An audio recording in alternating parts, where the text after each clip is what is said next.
Hello students, welcome in the new class. +1 economic teach करने जा रही हूँ मैं आप लोगों को। तो +1 इकोनॉमिक्स, चाहे आप आर्ट्स में चाहे कॉमर्स में हैं, तो सबसे पहले आपकी ये बुक है TR जैन की, जो आपको ख़रीदनी है। तो जब तक अवेलेबल नहीं होती, आप मैं जो करवाऊँगी उसी में से नोट्स बनाइए, उसी में से लर्न कीजिए। तो ये सबसे पहले इकोनॉमिक्स में यहाँ स्टैट आएगी +1 में आपको, stat for economics and Indian economics. और सबसे पहले स्टैट फॉर इकोनॉमिक्स में स्टैट का मीनिंग बताने से पहले मैं आपको कुछ एक बेसिक थिंग्स बताना चाहती हूँ कि सबसे पहले कंज्यूमर कौन होता है। कंज्यूमर का मतलब होता है कि जो भी गुड्स खरीदने वाला है वो कंज्यूमर है और अपनी सेटिस्फेक्शन के लिए ख़रीदता है। हम मार्केट में गए, हमने कोई चीज़ खरीदी, हम उससे सेटिस्फाइड हैं खरीद के, तो वो कंज्यूमर है। Consumer is one who consume goods and services for the satisfaction of his wants, जो अपनी सेटिस्फेक्शन के लिए गुड्स खरीदता है। What is consumption? कंजम्पशन का मतलब होता है कि हमने जो गुड्स खरीदी उसको यूज़ कर लिया। Consumption is the process of using up utility value of goods and services for the direct satisfaction of our wants. मतलब जो हमने गुड्स खरीदी अपने डायरेक्ट सेटिस्फेक्शन के लिए, उनको हमने यूज़ कर लिया, तो उसको हम कंजम्पशन कहेंगे। नेक्स्ट है who is a producer. Producer कौन होता है? जो गुड्स बनाता है या जो सेल करता है। सेल करता है वैसे वो बिजनेसमैन होता है, और जो गुड्स बनाता है, a producer is one who produces और sells goods and services for the generation of income. मतलब अपनी इनकम कमाने के लिए जो भी गुड्स प्रोड्यूस की जाती है वो प्रोड्यूसर है। प्रोडक्शन कैसे किया जाता है? अब ये प्रोड्यूसर प्रोडक्शन कैसे करता है? सबसे पहले रॉ मटेरियल को यूज़फुल थिंग्स में कन्वर्ट करता है। ये बुक जो आपके सामने है वो सीधी आपके पास अवेलेबल नहीं हुई होगी, पहले इन पेजेस पे प्रिंट आउट किए होंगे, फिर इनको बाइंड करके आपके सामने लेके आए हैं। तो पेजेस जिन पे अभी प्रिंट नहीं किया गया था, सबसे पहले वो रॉ मटेरियल था, फिर ये बुक बन के बाइंड होके आपके पास आ गई, यूज़फुल थिंग बन गई। तो production is the process of converting raw material into useful things. What is saving? Saving क्या होती है? सेविंग आप लोगों ने घर पे भी देखा होगा, हम सेविंग करते हैं, आप भी सेविंग करते होंगे। तो मतलब जो हमने खर्च नहीं किया, अपनी इनकम का पार्ट, वो सेव है। It is that part of income which is not consume, जो कंज्यूम नहीं किया गया। It is an act of absent from consumption, मतलब जो खर्च होने से रह गया। इन्वेस्टमेंट क्या है? इन्वेस्टमेंट का मतलब होता है हम इनकम कमाने के लिए जो भी पैसा या प्रॉपर्टी खरीद रहे हैं। तुमने घर पे देखा होगा, मम्मी पापा के पास एक्स्ट्रा मनी है, मान लो सेविंग पड़ी है, उस सेविंग को कहीं इन्वेस्ट कर देते हैं प्रॉपर्टी खरीदने में। या अगर हम बिजनेस मैन है, बिजनेस में हमने एसेट्स खरीद ली। एसेट्स का मतलब होता है कि हमने कोई बिल्डिंग और खरीद ली, बड़ी कर ली बिल्डिंग, मशीन खरीद ली मनी कमाने के लिए। It is an expenditure by the producers on the purchase of such assets which help to generate income. मतलब उन असेट्स पे पैसा खर्च करना जो हमें इनकम कमाने में हेल्प करती हैं। Next one is economic activity क्या होती है। अब ये जो एक्टिविटी होती है स्केयर्स मीन्स से रिलेटेड होती है। स्केयर्स मीन्स का मतलब होता है कि हमारे रिसोर्सेज लिमिटेड हैं, हमारी वांट्स ज़्यादा है। वांट्स मतलब हम इच्छा ज़्यादा करते हैं, लेकिन जो हमारे पास रिसोर्सेज अवेलेबल होते हैं वो कम होते हैं।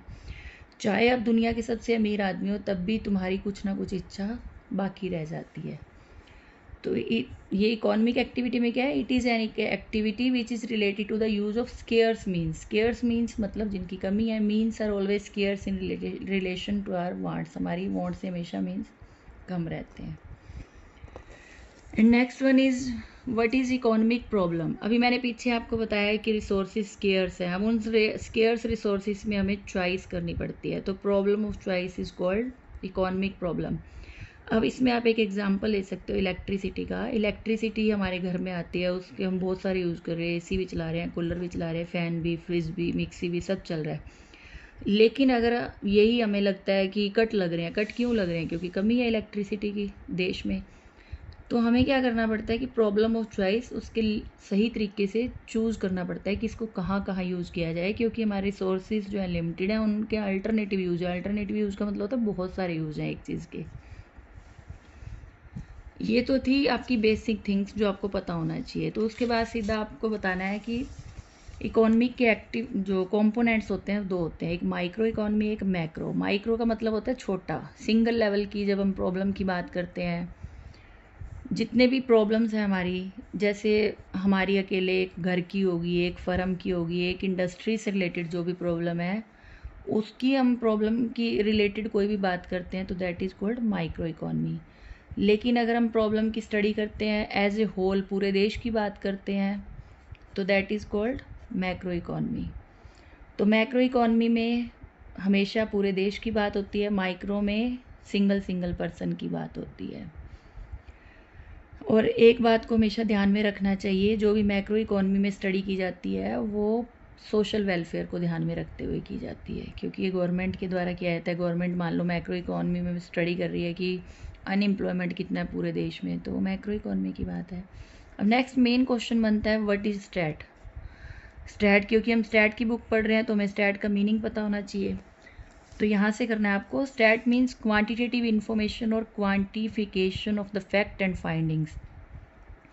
क्वांटिटेटिव इन्फॉर्मेशन मतलब दो तरह की इन्फॉर्मेशन होती है, एक क्वांटिटी और एक क्वालिटी। क्वांटिटी का मतलब हम जिसको मेजरमेंट कर सकते हैं, जैसे तुम दूध ले रहे हो, सब्जी ले रहे हो, तुम्हें पता है 1 किलो 2 किलो 10 किलो।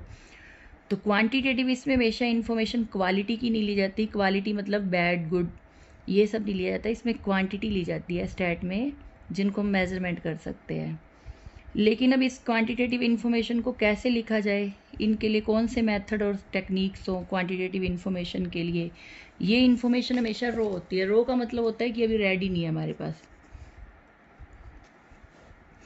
इनको सही तरीके से क्लासीफाई करना है। क्लासीफाई का मतलब जैसे तुम क्लास में गए, तुम स्टूडेंट्स का तुमने पूछा कि कितने मार्क्स हैं किस सब्जेक्ट्स में, तुमने रफली लिख लिया कि अजय के इतने हैं, विजय के इतने हैं।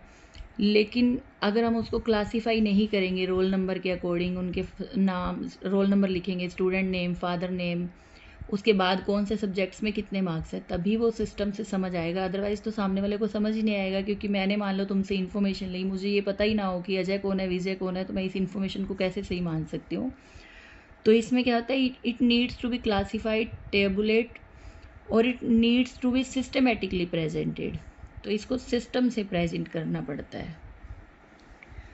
तो कोई भी काम अगर हम करते हैं सिस्टम से करते हैं इकोनॉमिक एक्टिविटी का, तो इसी को कहा जाता है स्टैट। तो रो इन्फॉर्मेशन को सिस्टम से क्लासीफाई किया जाए, टेबल में प्रेजेंटेशन की जाए systematically, that is called stat.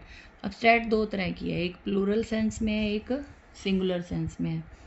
Plural sense का मतलब है जो भी इन्फॉर्मेशन ली जाती हैं, जितनी भी इन्फॉर्मेशन ली जाती है एक पर्सन की नहीं है, काफ़ी लोगों की इकट्ठी ली जाती है। जैसे डाटा है, पॉपुलेशन स्टैट बना रहे हैं, एम्प्लॉयमेंट स्टैट है, तो ये न्यूमेरिकल्स में होगा या नंबर्स में होगा। Stat refers to the information in terms of numbers और numerical data such as population stat, employment stat, और stat concern to public expenditure की कितना लोग खर्चा कर रहे हैं। तो जितनी भी न्यूमेरिकल इन्फॉर्मेशन है वो प्लूरल में आएगी। अगर न्यूमेरिकल नहीं है तो उसको स्टैट नहीं कहा जाएगा। अब ये है data which are not stat और डाटा विच आर स्टैट।